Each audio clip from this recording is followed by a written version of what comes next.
Vamos a saludar a Pablo Pérez Paladino, es director de Enter, una agencia especializada en comunicación digital. Sacaron hace unos días un informe de conversación en las redes sociales. Hoy, perdón que insista mucho con las redes, pero todo pasa por estas redes sociales. Y sobre todo Twitter, cuando es como usina de información.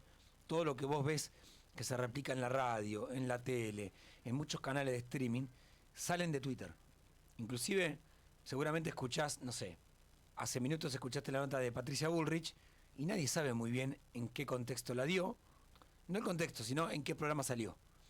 Y todo eso se va retroalimentando en Twitter. Y a partir de ahí sale a los medios. Bueno, esta consultora lo que tomó fue un informe de conversación de todo lo que pasó en el 9 de julio. Pablo, ¿qué tal? Ramón Indar saluda, ¿cómo va? ¿Qué tal, Ramón? Buen día, ¿cómo estás? Buen día, gracias por atendernos. Hay algo, un agregado muy interesante a lo que vos decís, que a veces también es al revés. A veces las noticias se generan en los ecosistemas digitales y después la toman los medios tradicionales. Sí. Pero, desde un tiempo esta parte de las redes sociales también forman parte de la construcción de la agenda pública y se va interactuando constantemente. Todo el tiempo. Es absolutamente lo que decís. Por eso también es que el poder y que el gobierno está tan, ¿no? Minuto a minuto. Me parece que acá encontraron por dónde va la cosa, ¿no? Perdón que te saque del tema. Sí, no sé si encontraron por dónde va la cosa siempre estuvo ahí, lo que ellos la usan de manera muy eficiente y de manera muy estratégica para generar conversación, para construir desde ahí su narrativa política. Sí. Por eso, ya yendo un poco al resultado de la investigación que hicimos la semana pasada, vemos que más allá de que quizás el volumen de conversación no fue el que hubo en otros eventos organizados por el gobierno, bajó bastante el volumen de la gente charlando sobre el tema, que ahora vamos también a explicar un poco por qué. La conversación fue dirigida casi de manera exclusiva por la militancia digital que tiene el gobierno. Claro. ¿Sí? Ellos entienden que es su lugar, es donde se sienten cómodos, es donde les genera a ellos la manera directa de poder generar sus mensajes y llevar la conversación desde ese lugar. Te hago una pregunta sobre cuando uno analiza estas cosas. Si vos tenés, no sé, por ejemplo, un gobernador dice, ¿cómo puede ser que yo no estoy en las redes sociales? ¿Importa la conversación positiva o negativa, o lo único, o lo que se prioriza es necesito que se hable de mí y después vemos cómo acomodamos el discurso? Le prestan mucha atención los gobernadores a las redes sociales, por ahí siendo a un nivel un poco saliendo del gobierno nacional y yendo a las provincias. Sí. Los gobernadores le prestan mucha atención a las redes sociales y también invierten mucho en entender por dónde pasan esas conversaciones y de qué manera a ellos les sirve. Hay muchos gobernadores que entienden que tienen que tener una participación muy menor en redes sociales. ¿Sí? No quedar expuesto en redes sociales porque las redes sociales los van a dejar expuesto a ellos. Entonces acomodan todo el ecosistema de su provincia de manera en que esté lo más controlada posible. Hay otros que se llevan mucho mejor, que son mucho más empáticos, que son mucho más expresivos, que tienen un ida y vuelta, que generan una conversación con su ciudadanía. Hay otros, en cambio, que prefieren pasar bajo el radar. Un poquitito los grifos. Claro, no estar también es una decisión. Totalmente, sí, y obviamente que tienen los mecanismos como para poder ellos intervenir en ese ecosistema, darle mucha más prioridad a los medios tradicionales, en las provincias obviamente los canales de televisión, las radios, los diarios, en detrimento de lo que pasa en redes sociales. Digo, ese también es un poco el juego de estrategia política que toman los dirigentes hoy con las redes sociales.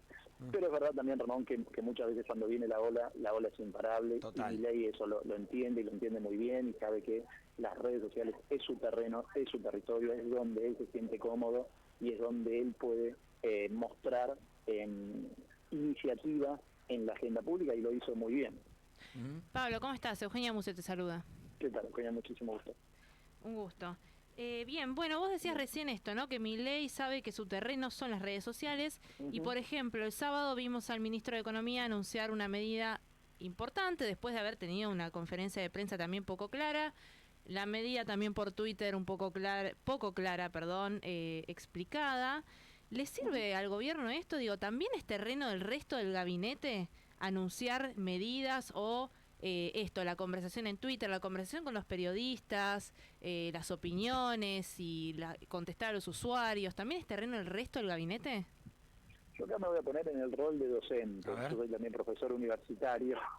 A veces se le achaca mucha importancia a la comunicación, no digo que no la tenga, ¿sí?, sino que es muy importante la comunicación dentro de un proceso de toma de decisiones, pero muchas veces el problema es el proceso o la toma de decisión, ¿sí? Hay una cuestión mucho más política que comunicacional. Siempre decimos, bueno, la comunicación, es una herramienta que tiene la política para comunicar, valga la redundancia, sus decisiones. A veces está mal el timing político, ¿eh? Incluso el ministro de Economía lo dijo el otro día, pero le echó la culpa un poco que fue mal comunicado, pero hubo un mal timing en la primera conferencia de prensa que dieron hace creo que 10 días el presidente del Banco Central y el ministro de Economía.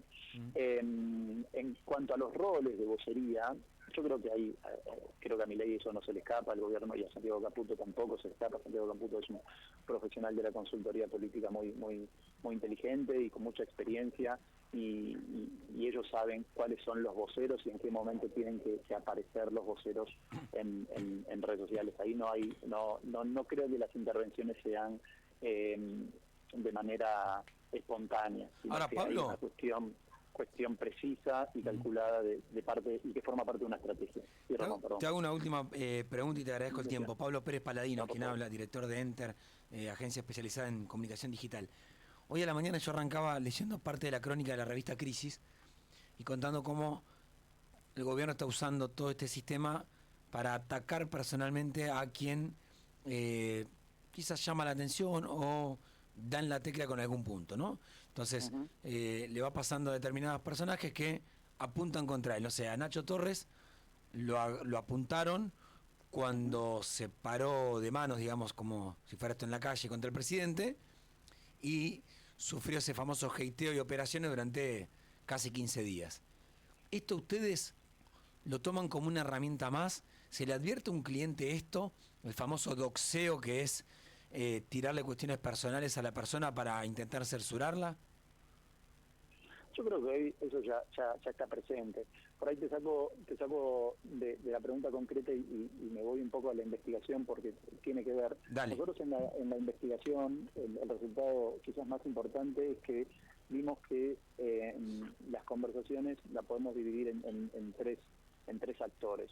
Por un lado, lo que dije al principio, la militancia libertaria que estuvo muy activa. Por el otro lado, la oposición, que casi pasó desapercibida, porque la oposición, la verdad que hoy tiene muchos problemas internos, sí. Hay problemas dentro del PRO, hay problemas dentro de los CR, hay problemas dentro del Frente de Todos en términos de liderazgo. Entonces los mensajes y la narrativa que trató de instalar fueron muy difusos, y después está la opinión pública que decidió de una manera no participar tan activamente como ha participado de otra manera. Nosotros entendemos que es porque el pacto o la firma del pacto no generaba ningún entusiasmo. Claro.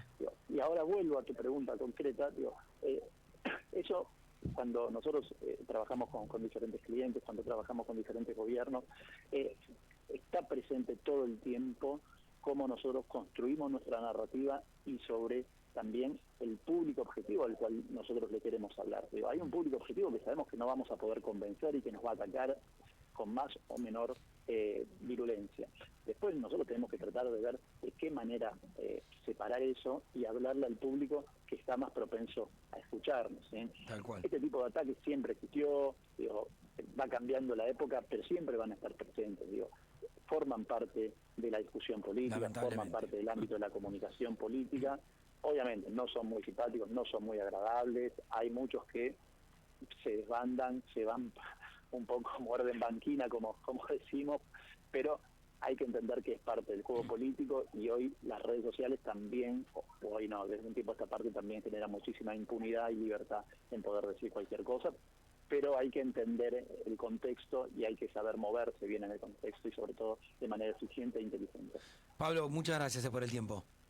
A ustedes muchísimas gracias, que tengan buen día. Gracias. Igualmente, era Pablo Pérez Paladino, director de Enter, agencia especializada en comunicación digital. Siempre te enterás de las últimas noticias.